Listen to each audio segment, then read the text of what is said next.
नमस्कार दोस्तों, इस वीडियो में एसएससी एमटीएस एग्जाम एनालिसिस के 16 अक्टूबर के फर्स्ट शिफ्ट के सभी क्वेश्चन देखने वाले हैं। तो चलिए शुरू करते हैं। जो लोग नए चैनल को सब्सक्राइब जरूर कर लीजिएगा और वीडियो को लाइक कर दीजिएगा ताकि आपको जब भी कोई वीडियो अपलोड हो उसका नोटिफिकेशन पहुंच सके और आगे के शिफ्टों के एनालिसिस आपको मिलता रहे। चैनल को सब्सक्राइब जरूर कर लीजिएगा। चलिए फर्स्ट क्वेश्चन पर आते हैं।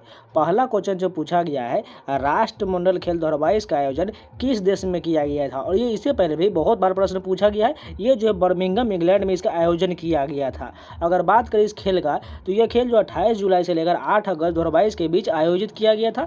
यह जो है खेल बर्मिंघम 2022 के नाम से जाना जाता है। इस खेल में टोटल जो है 72 देशों ने भाग लिया था और 5000 से ज़्यादा एथलीटों ने हिस्सा लिया था। भारत ने इस खेल में 61 पदक जीतकर चौथा स्थान हासिल किया था। इस खेल का आधिकारिक शुभांकर पेरी द बुल था। पेरी का नाम बर्मिंघम के उस इलाके पेरीबर्ग के नाम से रखा गया था जहां इन खेलों का मुख्य आयोजन स्थल अलेक्जेंडर स्टेडियम है। अगर बात करें साल 2026 में होने वाला राष्ट्रीय खेल जो है राष्ट्रमंडल खेल कहाँ होगा? यह ऑस्ट्रेलिया में इसका आयोजन होगा। विक्टोरिया राज्य के 5 शहरों में इसका आयोजन किया जाएगा। नेक्स्ट क्वेश्चन देखिए, केलुचरण महापात्र को किस नृत्य के लिए पद्म विभूषण पुरस्कार से सम्मानित किया गया था? सभी को लोगों को पता है, ओडिसी के लिए जो है केलुचरण महापात्र को सम्मानित किया गया था।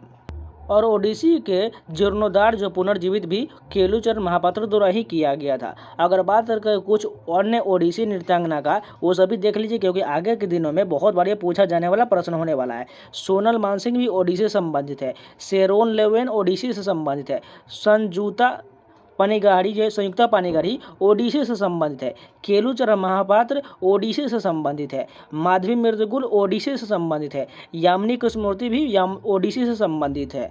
मीनाती मिश्रा ओडिसी हो जाएगा। पंकज चरण दास भी ओडिसी हो जाएगा। मायाधर राउत भी ओडिसी हो जाएगा। किरण सहगल भी ओडिसी से संबंधित हैं। कुछ और बचा हुआ है।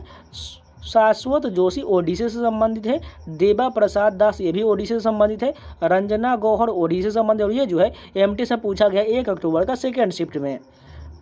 प्रतिमा बेदी ओडिसी से संबंधित है। कोलिना शक्ति ओडिसी से संबंधित है। सुजाता महापात्र ओडिसी से संबंधित है। शर्मिला विश्वास भी ओडिसी से संबंधित है। प्रियंबा मोहंती हेजमदी ये भी ओडिसी से संबंधित है। इंद्रानी रहमान भी ओडिसी से संबंधित है। गंगाधर प्रधान भी ओडिसी हो जाएगा। कुमकुम मोहंती भी ओडिसी से संबंधित। ये सभी जो है ओडिसी के कलाकार हैं। नेक्स्ट क्वेश्चन देखिए, ग्रैमी अवार्ड से 4 बार सम्मानित होने वाले पहले भारतीय संगीतकार कौन है? इसके संगीतकार जो है पंडित रविशंकर हो जाएगा। अगर बात करें कुछ अन्य ग्रैमी अवार्ड का, तो साल 2024 के ग्रैमी अवार्ड में भारत के 5 संगीतकारों ने पुरस्कार जीता है। जाकिर हुसैन, राकेश चौरसिया, शंकर महादेवन, गणेश राजगोपालन और सिल्वा गणेशन विनायक राम, ये सभी जो है 2024 के ग्रैमी अवार्ड के प्राप्त करता है। अगर बात करें पंडित रविशंकर को, सितार वादक पंडित रविशंकर को ग्रैमी अवार्ड जीतने वाले पहले भारतीय संगीतकार थे। उन्हें जो 4 अलग अलग शैलियों में सालों में ग्रैमी अवार्ड मिला था। साल 2013 में उन्हें ग्रैमी की तरफ से लाइफ टाइम अचीवमेंट अवार्ड से भी सम्मानित किया गया था। अगर बात करें जाकिर हुसैन को, तो संगीतकार जाकिर हुसैन को साल 1992 और 2009 में ग्रैमी अवार्ड मिला। ये सभी प्रश्न आपके आगे आने वाले दिनों में पूछा जाने वाला है। रिकी केज, बेंगलुरु के रहने वाले संगीतकार रिकी केज ने 3 बार ग्रैमी अवार्ड जीता है। और विंड ऑफ संसार के लिए भी रिकी केज को ग्रैमी अवार्ड दिया गया था और ये बार बार पूछा जाने वाला प्रश्न है। शंकर महादेवन ने अपने संगीत के क्षेत्र में पहला ग्रैमी अवार्ड जीता है। उन्होंने यह अवार्ड अपनी पत्नी को समर्पित किया था। राकेश चौरसिया भी महान बांसुरी वादक है और हरिप्रसाद चौरसिया के भतीजे राकेश चौरसिया ने 2 ग्रैमी अवार्ड जीता है। इसके अलावा जुबिन मेहता, अनुष्का शंकर, विश्व मोहन भट्ट, एल शंकर, RTH विनायक राम जैसे कई संगीत कलाकार भी ग्रैमी अवार्ड जीत चुके हैं। नेक्स्ट क्वेश्चन देखिए, आईने अकबरी में किस फसल का जिक्र नहीं किया गया? इसका ऑप्शन तो मिला नहीं है, लेकिन आप जान लीजिए कौन कौन सा इसमें फसल का जिक्र किया गया। अगर बात करें आईने अकबरी में गन्ना और कपास जैसी नकदी फसलों का जिक्र मिलता है। आईने अकबरी मुगल काल के बारे में जानकारी देने वाला एक ऐतिहासिक ग्रंथ है। इसमें कृषि से जुड़ा कई बातें बताया गया। अगर बात करें, यह ग्रंथ मुगल काल की बारीकियों को अवगत कराता है। इसमें किसानों को विस्तृत विवरण मिलता है। इसमें कृषि के निरंतर विस्तार के लिए जिम्मेदार 3 कारकों का जिक्र मिलता है। ये कारक भूमि की प्रचुरता, उपलब्ध श्रम और किसानों की गतिशीलता को दर्शाता है। इसमें जो है चावल, गेहूं, बाजरा जैसे बुनियादी खाद्य पदार्थों का खेती के सबसे ज़्यादा करने की बात बताया गया है। आईने अकबरी अकबर के दरबारी इतिहासकार अबुल फजल ने फारसी भाषा में लिखा था। इसका मतलब है अकबर के संस्थान। इसमें अकबर के दरबार और प्रशासन के बारे में चर्चा किया गया है। नेक्स्ट क्वेश्चन देखिए, यक्षगान लोक नृत्य किस भारतीय राज्य से संबंधित है? यह जो कर्नाटक राज्य से संबंधित हो जाएगा। और मैंने बहुत सारे लोक नृत्य और आर्ट एंड कल्चर के सभी प्रश्न कराए हुए, आप लोग जो लास्ट में एंड स्क्रीन में जो आएगा प्लेलिस्ट उसको जाकर जरूर देख लीजिएगा।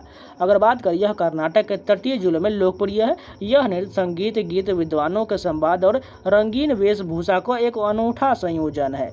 यक्षगान को कभी कभी आटा या आना भी कहा जाता है। यक्षगान को भारत सरकार ने कर्नाटक यक्षगान का दर्जा दिया है। यह नृत्य नाटिका का एक अनूठा रूप है जो पौराणिक कहानियों को बताता है। इसमें जो है यक्षगान की कहानियों में रामायण, महाभारत, भागवत और अन्य प्राचीन भारतीय परंपराओं के महाकाव्यों से लिया गया है।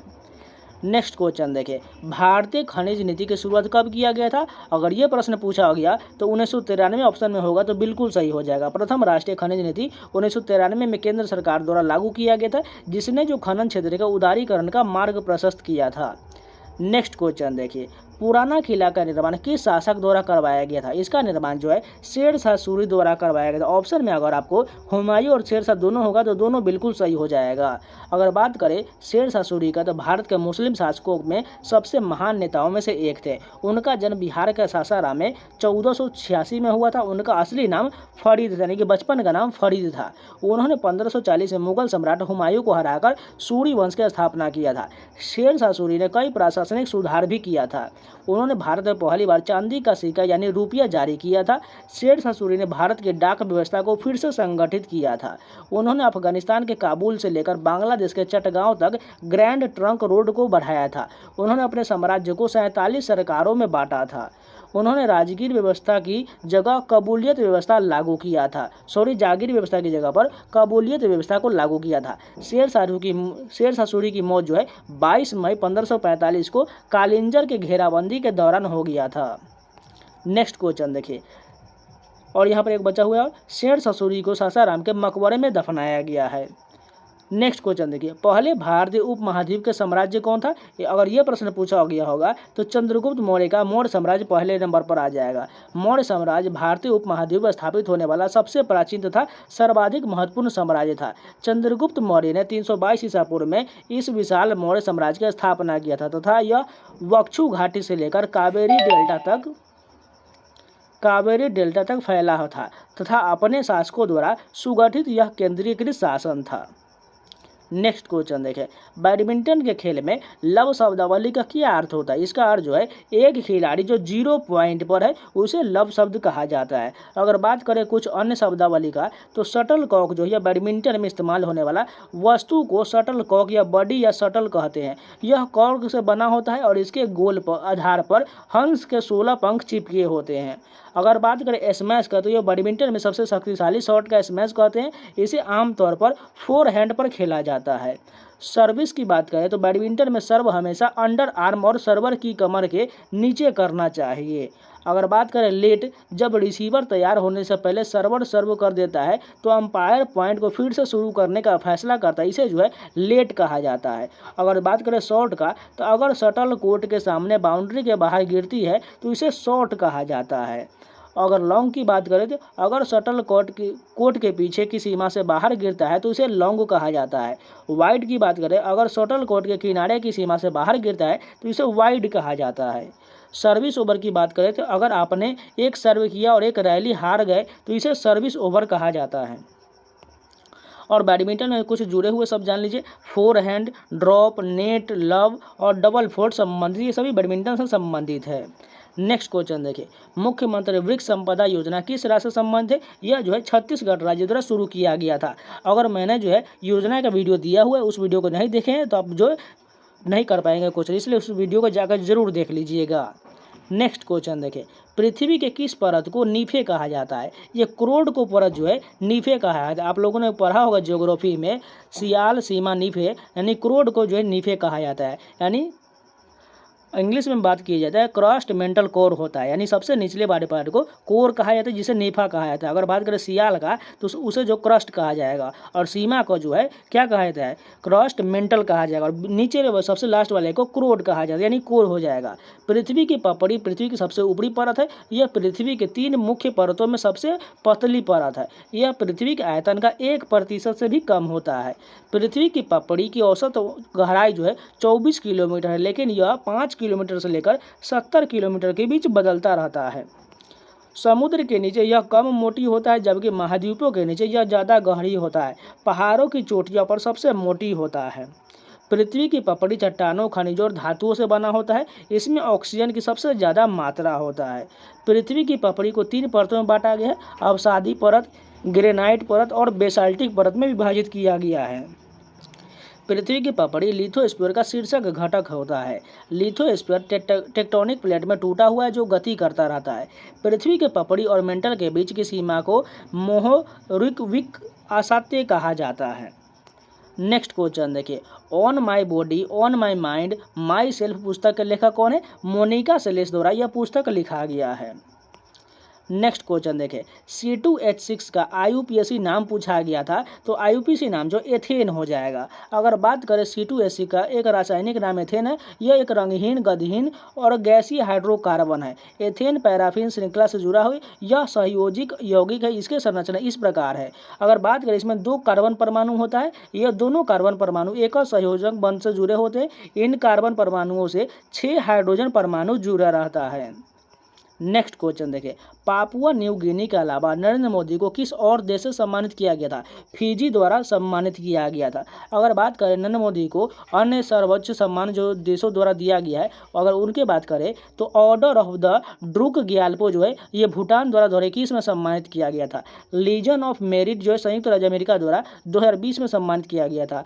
King Hamad order of the renaissance Bahrain द्वारा 2019 में सम्मानित किया गया था। Order of the distinguished rule of Nishan Izzuddin जो है मालदीव द्वारा सम्मानित किया गया था। नेक्स्ट क्वेश्चन देखिए, फोर्ट विलियम किला किस नदी किनारे स्थित है? यह जो है हुगली नदी के किनारे कोलकाता में स्थित है। अगर बात करें, इस किला का निर्माण जो है 1696 ब्रिटिश ईस्ट इंडिया कंपनी द्वारा सर जॉन गोल्ड्सबोरो के आदेश पर बनाया गया था, जिसे पूरा होने में 1 दशक का समय लगा था। नेक्स्ट क्वेश्चन देखिए, अनुच्छेद 76 में किसका उल्लेख है? इसमें जो है महान्यायवादी का उल्लेख किया गया है, और अनुच्छेद का मैंने वीडियो दिया हुआ डिटेल वीडियो, आप उस वीडियो को जाकर जरूर देख लीजिएगा। तो आज ये 16 अक्टूबर के फर्स्ट शिफ्ट के सभी प्रश्न कंप्लीट होगा। अगर इसमें कुछ और प्रश्न भी मिलते हैं तो उसको जो मैं नेक्स्ट वीडियो में इंक्लूड कर दूंगा। आज इतना ही मिला है। अगर आप लोगों को वीडियो पसंद हुआ है तो प्लीज़ लाइक जरूर कर दीजिएगा। अगर नहीं है तो चैनल को सब्सक्राइब जरूर कर लीजिए, ताकि आपको आगे के जो है एनालिसिस के वीडियो मिलते रहे। इसलिए चैनल को सब्सक्राइब जरूर कर लीजिएगा। और इन सभी का PDF जो है आपको टेलीग्राम चैनल मिलेगा। टेलीग्राम चैनल का लिंक जो है नीचे डिस्क्रिप्शन में दिया गया, या आप टेलीग्राम पर SSC एस्पिरेंट 7 सर्च कर लीजिएगा, आपको आसानी से मिल जाएगा। तो मिलते हैं नए वीडियो के साथ, तब तक के लिए जय हिंद।